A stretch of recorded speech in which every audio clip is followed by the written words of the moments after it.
leo yo. ¿Te parece? Sí, me parece. Estamos en el 22º domingo de diciembre. Bueno, entonces comenzamos, ¿ya estás grabando? Sí. ¿Qué tal, amigas y amigos del Invite? Estamos aquí una vez más en la Tierra Buena para el Día del Señor. En este que es el 22º domingo del tiempo ordinario, estamos en el ciclo A leyendo a Mateo. ¿Qué tal, Miguel? Muy bien, Victoriano. ¿Qué tal, Qué bueno. ¿Qué tal, Jaime? Padre Victoriano, Padre Miguel, muy bien, aquí Qué bueno, da gusto. Pues a ver, hoy parece que le toca a Jaime, ¿no? Sí, la explicación a Jaime. Y A nosotros ver, lo interrumpimos. Y nosotros le interrumpimos como siempre. No lo dejamos hablar, como siempre. Pues tú llevas la batuta. Muy bien. Padre Jaime, a ver. Pues vamos a iniciar. Vamos directamente al texto, ¿te parece? Sí. Muy bien. Sí. Bueno, pues si les parece, leo yo. Sí. Estamos en el capítulo 16, en los versos 21 al 27, como ya dije, del Evangelio según San Mateo. En aquel tiempo comenzó Jesús a anunciar a sus discípulos que tenía que ir a Jerusalén para padecer allí mucho de parte de los ancianos, de los sumos sacerdotes y de los escribas, que tenía que ser condenado a muerte y resucitar al tercer día. Pedro se lo llevó aparte y trató de disuadirlo, diciéndole: «No lo permita Dios, Señor, eso no te puede suceder a ti». Pero Jesús se volvió a Pedro y le dijo: «Apártate de mí, Satanás, y no intentes hacerme tropezar en mi camino, porque tu modo de pensar no es el de Dios, sino el de los hombres». Luego Jesús dijo a sus discípulos: «El que quiera venir conmigo, que renuncie a sí mismo, que tome su cruz y me siga, pues el que quiera salvar su vida la perderá, pero el que pierda su vida por mí la encontrará. ¿De qué le sirve a uno ganar el mundo entero si pierde su vida? ¿Y qué podrá dar uno a cambio para recobrarla? Porque el Hijo del Hombre ha de venir rodeado de la gloria de su Padre en compañía de sus ángeles, y entonces le dará a cada uno lo que merecen sus obras». Muy bien. Pues, ¿qué nos cuentas, Jaime? ¿Qué les cuento? Para empezar, es el texto del Evangelio de Mateo, continuación de hace 8 días. Son los versículos inmediatamente posteriores al de hace 8 días, de la profesión de fe de Pedro. Pero sí, también el Evangelio inicia otra sección. Se inicia otra sección en el Evangelio de Mateo, que es la enseñanza a los discípulos. Cuando termina el Evangelio anterior, el del domingo anterior, termina diciendo: no le digan a nadie que es el Mesías, les ordenó que no dijeran a nadie, que iba a continuar una enseñanza, iba a continuar un camino con ellos de manera como más confidencial. La enseñanza iba a ser mucho más puntual de un elemento que trae consigo esta profesión de fe que Pedro hizo. ¿Cuál es este elemento? Bueno, este texto, el texto de este domingo, yo lo esquematicé en 3 partes. Lo que es propiamente la enseñanza, la reacción de Pedro junto con la respuesta de Jesús, ese es el segundo elemento. Elemento, para terminar con la invitación de Jesús a los discípulos, la negación de sí mismo. Estos serían como los 3 puntos en los que divido el Evangelio. Ojalá pueda servir para todos los que nos ven, pues para ir siguiendo este Evangelio, el mensaje. Entonces, la primera parte es la enseñanza. ¿Cuál es esa enseñanza? Empezó a enseñar, dice el texto del Evangelio. Jesús comenzó a enseñar, y esta enseñanza es precisamente empieza con este enfoque, es como una enseñanza hacia el futuro, lo que va a acontecer en Jerusalén. Anticipa su pasión y su resurrección, ¿sí? Parece que el objetivo de esta enseñanza pudiera tener estos dos elementos: revelar hasta dónde va a llegar ya la maldad, la hostilidad del hombre, ¿sí? La hostilidad del ser humano, revela esa enseñanza, y la respuesta de Dios, ¿sí? ¿Cuál es la respuesta de Dios frente a esta hostilidad, frente a esta muerte que le espera y que sí, de alguna manera lo planean sus enemigos, pero que está dentro de un plan mucho más grande? Esto es lo que revela, esta es voy a decirlo así, es la enseñanza de Jesús a sus discípulos de una manera directa, ya sin tapujos, sin suavizar nada. Miren la hostilidad del hombre, miren las opciones de muerte, todo lo que va creando el hombre, y la respuesta de Dios. ¿Cuál es la respuesta de Dios? Asumir, vivir ese sufrimiento, vivir ese dolor. Y esto es así como la enseñanza que tendrán que ir aprendiendo los discípulos. De hecho, estos capítulos que siguen pues van a estar marcados por estos anuncios de la pasión y resurrección. ¿En qué está la resurrección? Pues precisamente en que Dios va a asumir nuestro dolor y no nos abandona allí. Lo va a asumir en Jesús, ¿sí? Por eso es que esta enseñanza tiene que irse asimilando. El anuncio entonces es claro y vale para todos los discípulos. La pasión, Dios decide vivir el sufrimiento, tomarlo, asumirlo, morir, ¿sí? Dios decide. Eso podríamos englobarlo así. A pesar de que la pasión y la muerte sea maquinada por los dirigentes judíos, pero detrás de esta maquinación hay un plan. Dios quiere asumir esto para redimirlo, y es el Hijo, la presencia de Dios mismo, que ha decidido tomar esta opción. El sufrimiento, no darle la vuelta, no maquillarlo, no suavizarlo, sino vivirlo, y desde allí redimirlo. Viene entonces la segunda parte del Evangelio, que es Pedro. Pedro con este arrebato. Es un poco difícil pensar que Pedro pues no quisiera a Jesús, y que hablar de su muerte le brotaría a Pedro el sentimiento de amistad tierno, de a ti no te sucede eso. Puede pensarse eso, sí. Puede pensarse también en que Pedro tenía la idea de un Mesías político poderoso, y pensar en que va a morir así, pues no va con su idea. Puede haber esas ideas, pero de acuerdo al primer versículo, el primer versículo es la enseñanza de Jesús. Jesús está enseñando algo ya muy concreto. A esa enseñanza es a la que responde Pedro. Y Pedro dice: caray, si nos estás enseñando que Dios toma consigo el sufrimiento y hay que vivirlo, entonces parece ser que también el discípulo no se va a quedar atrás. El discípulo tiene que entrarle en esta dinámica nueva del Evangelio, que es Dios que toma el sufrimiento. Y entonces el arrebato de Pedro, estas palabras de Pedro con el maestro es: a ti no te va a suceder esto, es porque tampoco queremos que nos suceda a nosotros como discípulos. Te vamos a seguir, vamos a acompañarte. Y entonces Pedro entra en esta ambivalencia tal vez de pues sí, yo te profeso como el Mesías, pero las consecuencias de eso podría costarme tiempo para asumirlas, para decir, yo también tengo que entrar en esta dinámica. Termina esta segunda parte en donde Jesús le dice: apártate de mí, Satanás. Es como la frase que se ocupa en la tercera tentación. Apártate. Cuando el demonio le ofrece todo el poder del mundo, Jesús renuncia a todo ese poder del mundo. Apártate de mí, Satanás, no tentarás al Señor tu Dios. Y entonces a Pedro lo coloca así como discípulo, o sea, apártate de mí, ponte detrás de mí. Entonces esa es la postura del discípulo, ir detrás del maestro.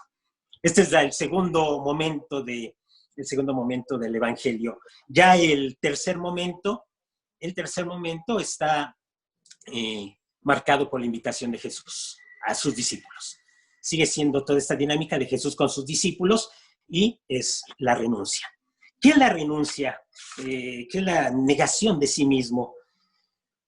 Pues a grandes rasgos, la negación de sí mismo significa, por un lado, es conocer a Cristo. No es nada más negarnos a nosotros mismos como un esfuerzo personal de ascesis, como un esfuerzo personal de disciplina, de ir negando mis pasiones, mis deseos, sino es la negación de sí mismo es empezar a conocer a Cristo.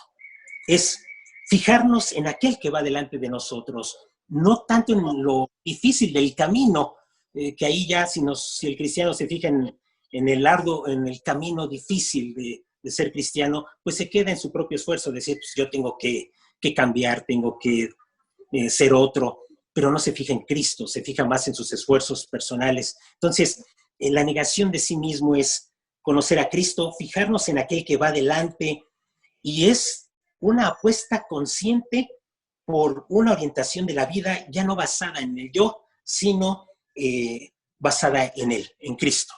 Es una orientación, eso significa la negación de sí mismo.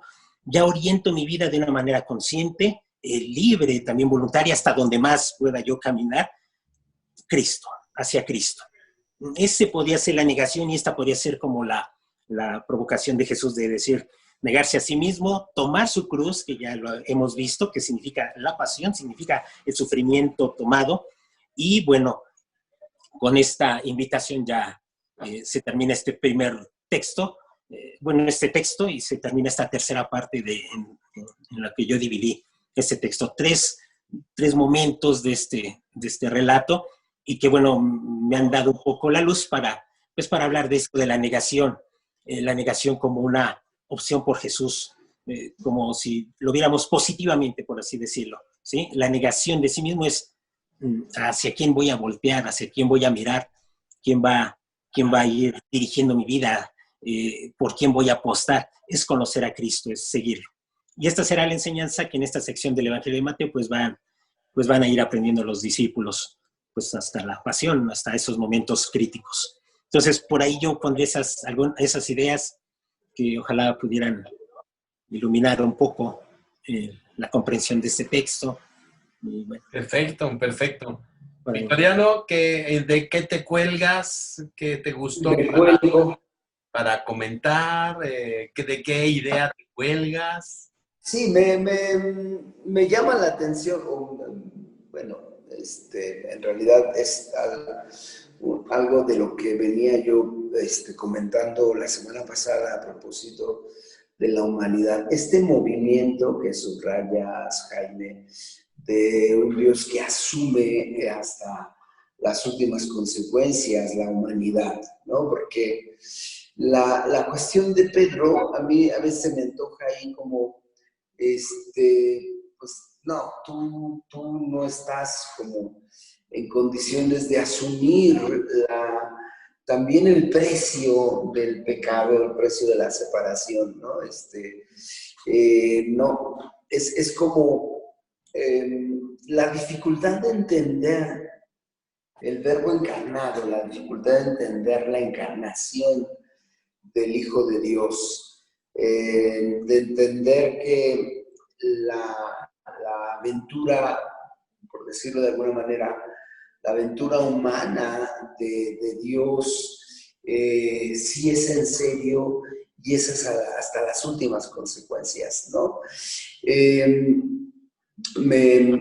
Eso se me hace como muy importante porque luego ya en la práctica religiosa o en la práctica devocional o en un cierto tipo de propuesta de iglesia,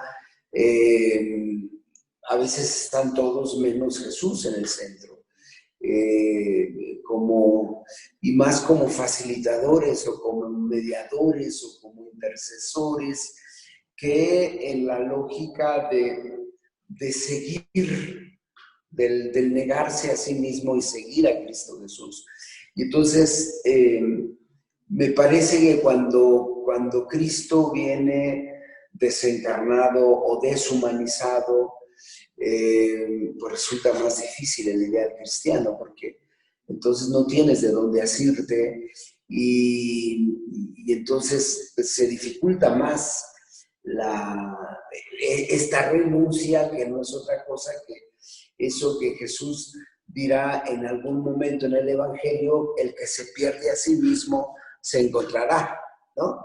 Es decir, ahí se cumple lo que estoy llamado a ser, como auténticamente también humano, porque es en este horizonte donde Dios quiso encontrarse conmigo y donde yo me puedo encontrar con Él. Entonces, me encanta, pues por eso lo subrayo. Ujú, ujú. Muy bien. A mí me sugiere el texto que a veces pensamos que fue un exabrupto, ¿no? Apártate de mí, Satanás, como decías, Jaime, una traducción más exacta es ponte detrás de mí, Satanás. Parece un exabrupto, ¿no? Una reacción a la reacción de Pedro, la reacción de Jesús, allí momentánea y ya luego se piden perdón, ¿no? Como nosotros le respondemos a alguien y esa persona nos responde a nosotros, al marido, a la mujer, nos hacemos de palabras y ya luego nos relajamos. No, esto no fue así. Esto es una enseñanza que tiene que ver con la claridad del sistema. La claridad del sistema. Pedro trata de persuadir a Jesús para que el sistema de la salvación sea otro. Es como una... La palabra Satanás nos llama no el señor de cuernos y trinche y cola, sino a un sentido del tentador, el que está, este ser extraño del Antiguo Testamento que tienta a Job para que Job sea parte del proyecto de Dios, sea parte de la fidelidad, de la lealtad. Y este mismo personaje que en las tentaciones le está diciendo a Jesús, no, por allí no va el plan, va por este lado, va por este lado. Entonces, el término Satanás que le aplica Jesús a Pedro es muy, muy fuerte, pero tiene que ver con esta tentación de salirse de la lealtad al proyecto de Dios. Y entonces el tentador pues no es el puesto de periódicos en donde están las revistas de chicas y de chicos. No es esa tentación. La tentación que nos afecta es la del Padre Nuestro. No nos dejes caer en la tentación, no en tentaciones varias de la sexualidad y del orgullo y las equivocaciones en la vida. No, es la tentación de dejar de ser leales al proyecto de Dios. Y entonces este proyecto que se nos presenta como un paradigma. El hombre resuelve sus conflictos en base a la violencia, en base al orgullo personal, pero el proyecto de Dios es que nosotros resolvamos los problemas, nosotros resolvamos los problemas en base a la donación, en base a la negación. Esto es como un proyecto que no nos gusta, no nos gusta. Y lo que decía Victoriano, estoy totalmente de acuerdo que esto es muy humano, estas reacciones son muy humanas y que tenemos que batallar. Precisamente cuando tenemos un proyecto distinto, pues estamos cayendo en la tentación de Satanás, la tentación de dejar de ser leales al proyecto de Dios. Y esto nos mata, nos lleva a la muerte, nos lleva a la muerte. ¿De qué le sirve a un hombre ganar todo el mundo si se pierde a sí mismo y se pierde su vida, ¿no? ¿De qué le sirve ganar todo el mundo si va a perder la vida? ¿Y cómo lo va a recuperar después? La vida espiritual, si se pierde, pues ¿cómo se recupera? No se recupera con nada. No hay un antídoto para la muerte espiritual, ¿no? Pero la cruz es un sistema que nos hace sumergirnos en el dolor, en la muerte de uno mismo, en la renuncia, y entonces experimentar la vida en plenitud. Ese es el proyecto de Dios, que es muy, muy pesado para los discípulos aceptar. Es pesado para Pedro y es pesado para cada uno de nosotros y cada uno de los que nos escuchan. Es un proyecto pesadísimo de aceptar. Y entonces tenemos la tentación de no ser leales a este proyecto, de quererle dar la lección a Jesús. Pedro se quiere poner como patrón de Jesús, como maestro de Jesús. Pedro se quiere poner a la cabeza de Jesús. Y entonces Jesús le dice, ok, vete para atrás, vete para atrás. Vete para atrás porque yo soy el líder, yo soy el conductor de la historia, de tu historia. Y así nos dice a nosotros, porque es verdaderamente difícil que nosotros entendamos el proyecto de Jesús y que nos dejemos guiar por Jesús. Es una tentación, es una tentación. Y así como le dice a Pedro, aparte de mí, Satanás, vete detrás de mí, Pedro, ponte detrás de mí, yo soy tu maestro. Y eso cuánto trabajo nos cuesta a nosotros, ¿no? A mí personalmente me cuesta mucho trabajo. No sé si a ustedes, pero a mí me cuesta mucho trabajo. Yo con mi inteligencia, mi ruña de inteligencia, quiero programar mi vida y programar mi camino. Y pues Jesús me dice, pues no puedes ser leal a mí. Aprende de mí que yo soy leal al Padre. Yo no lo traiciono. Y pues caminar hacia la cruz, hacia el sistema que nos da verdaderamente la felicidad. ¿Sí? Así lo plantearía yo. Me encanta la separación que haces, me dan ganas de hablar de cada una de los elementos, de los 3 elementos. Pero yo lo resumiría así. Bien. Jaimito. Muy bien. Sí. Yo creo que en esas palabras de Jesús a Pedro, pues también se queda revelado, ¿no? Como la desproporción de los pensamientos de Dios y nuestros pensamientos. Ya todo lo que dijiste, pero sí me gustaría seguirlo como apuntando, es una desproporción. Por más que nosotros ante el dolor quisiéramos eliminarlo, o sea, resolverlo, quisiéramos dar solución, quisiéramos sentirnos como los dueños y amos para decir, traigo la solución para resolver el dolor de la humanidad, pues que son buenas intenciones, yo no quiero que el otro sufra. Esas intenciones se ven superadas por una invitación más profunda de Jesús, que es la de, como decías, la donación en ese ámbito. Y yo creo que ese es el camino de Dios, ese es el sistema de Dios, ahorita que lo comentabas.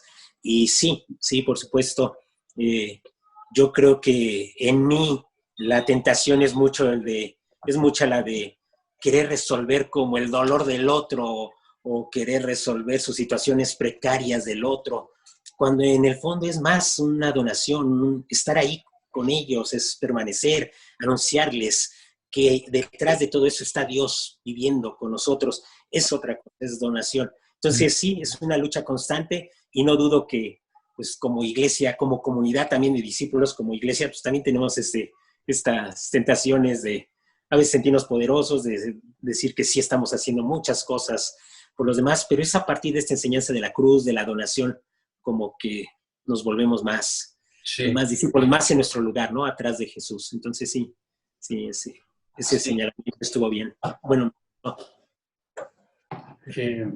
Victoriano. Sí. ¿Qué apuntas? Sí, pues es eso mismo. Yo me queda más claro con tu intervención eso que pienso en el sentido de tú lo ponías en términos de un Pedro que quiere ponerse por delante a la cabeza o dirigiendo, ¿no? Y creo que esa es la tentación de muchas formas de ser iglesia, hoy y siempre, porque es la tentación de Pedro, es la tentación de nosotros en toda la historia, de determinar, de enseñarle a Dios de qué manera tendría que ser. Y creo que en ese afán, pues es perdernos, perder la humanidad. Por eso me parece que en el modelo de Cristo está la plenitud de nuestra propia humanidad, porque efectivamente Él es totalmente, verdaderamente hombre, como decimos cada domingo. Entonces, sí, la tentación es, como decía yo, sacarlo del centro para que esté cualquiera, cualquiera, de la corte celestial o de la corte terrena o de los infiernos, ¿no? Precisamente porque nos cuestiona de manera terrible, que no tenga que ser como un acto de magia, que no tenga que ser como un sacar el conejo de la chistera, de la chistera, sino de la chistorra, no, de la chistera, sino en un camino, en realidad, que es, al final, a nosotros nos cuesta trabajo porque somos necios, pero en realidad que tiene mucho más sentido y que, pues, por supuesto, es más liberador, ¿no?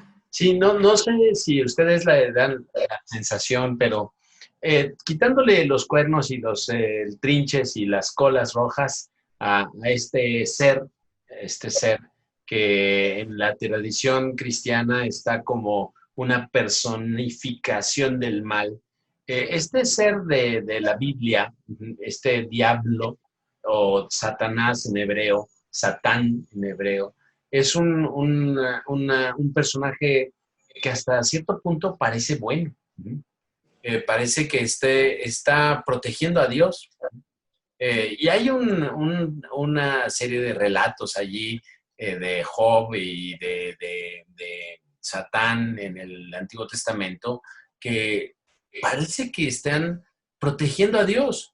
Y lo que intenta este ser es desviar a Jesús de ese camino porque verdaderamente le hace daño, va a la cruz, va a la muerte, ¿no?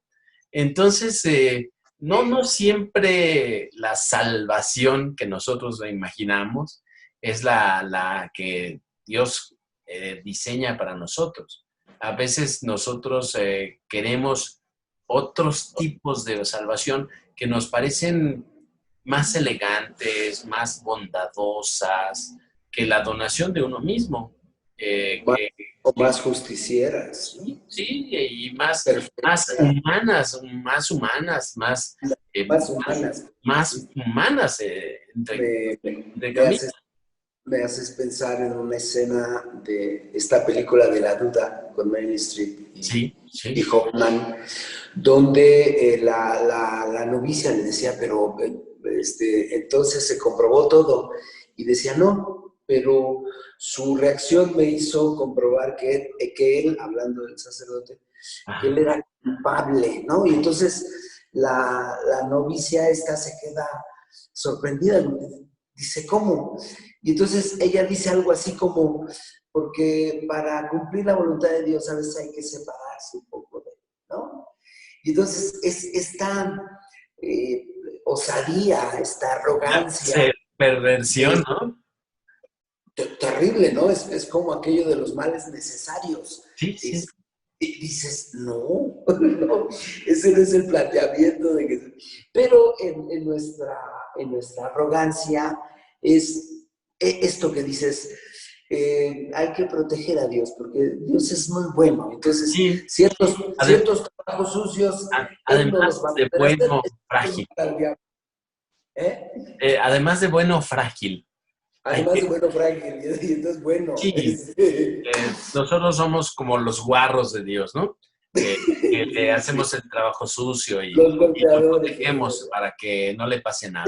Terrible, ¿no? Es tragicómico. Y pues nos revestimos de ese tipo de santidad de la que se reviste Pedro. Es una santidad autocomplaciente, ¿no? De yo mi ruta, así mi espiritualidad, yo vivo mi espiritualidad, mis ideas, yo las aplico a todos para defensa de Dios y de la religión. Y de la religión y de la religión más que de Dios, ¿no? Y religión. Tremendo, tremendo. Es como un concepto distinto de Satanás, ¿no? Lo pensamos como todas tentaciones malvadas, y sí como típicamente de pastorela, ¿no? Típicamente De pastorela.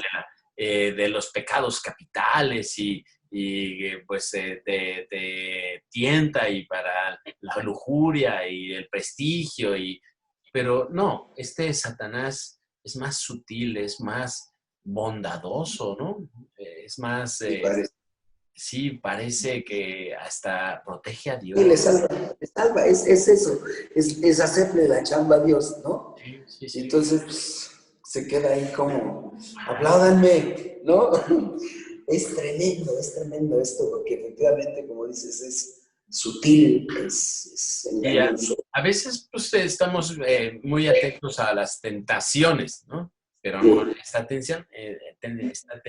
Pero no a la tentación. No a la gran tentación de separarse del proyecto de Dios, de la lealtad a la palabra, de la lealtad al sistema que Jesús nos propone para solucionar los problemas. Totalmente. Para impostar nuestra vida. Es como yo les sugiero que en este domingo, cuando hagamos el Padre Nuestro, mentalmente hagamos esta oración. No nos dejes caer en esta tentación. En la tentación de tener un proyecto de vida que se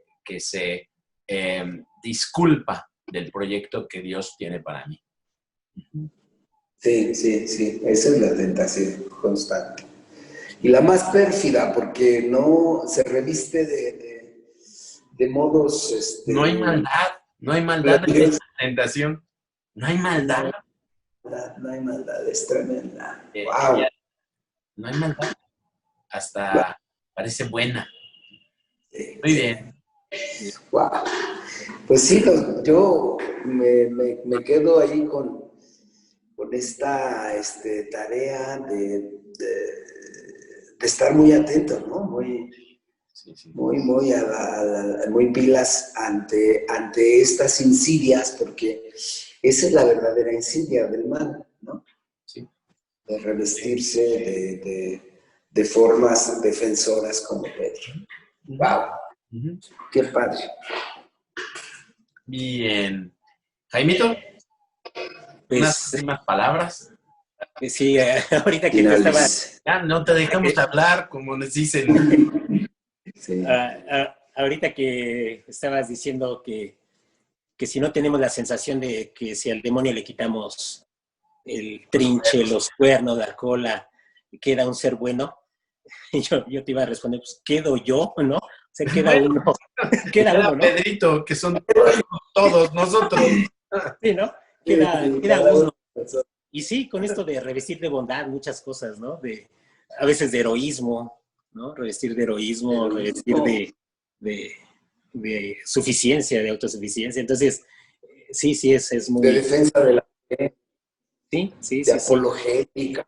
Sí, o defender sistemas, sistemas pastorales, ¿no? Sistemas pastorales, planes. Como maestro de maestros, ¿no? Maestro de maestros, el que va adelante y el que es visionario. Híjole. Pues para pedirle a Dios. Muy bien. En el Padre Nuestro. Muy bien. Pues muy bien, amigas, amigos, pues ahí está la invitación a no querernos montar sobre Jesús. El desafío. A mí me gusta este concepto del desafío, que era un concepto muy del tiempo de Jesús. El tiempo de Jesús, un desafío que pues o te caes o sigues adelante. Sí. Es un desafío. Sí, está constante porque es algo que nos seduce de una manera extraordinaria el querer sentarnos en la cátedra de Moisés, ¿no? De querer enseñarle el Padre Nuestro al señor cura, como se suele decir, pero más bien enseñarle la autenticidad del proyecto, de su proyecto a Dios mismo, ¿no? Entonces, pues ahí está el desafío, pues asumámoslo, ojalá que lo asumamos, y pues tratemos de más bien ponernos detrás de Jesús para seguir. No se olviden que seguimos transmitiendo los domingos la Eucaristía Dominical a las 11 de la mañana y que pues pueden poner sus intenciones para poder pedir por estas intenciones durante la Eucaristía e igualmente pues el mismo día en el chat pueden también ofrecer la Eucaristía por esas intenciones. Entonces, pues estamos unidos y pues estaremos resistiendo mientras no pase esta contingencia, ¿no? Y hacemos el comercial de la Conversando en la Fe. Jaime va a presentar a un músico, ¿no? Que nos va a hablar de la música Novohispana. Novohispana. Ana, sí, sí. Bueno, sí. bueno, pues va a estar de lujo. Entonces, pues no se lo pierdan, ya saben, los lunes dialogando, Conversando en la Fe. Conversando en la Fe, perdón, Conversando en la Fe a las 7 p.m. Entonces, pues ahí nos vemos. Pues muchas gracias, Jaime, gracias, Miguel. Amigas, amigos, bendiciones. Bendiciones a todos. Adiós.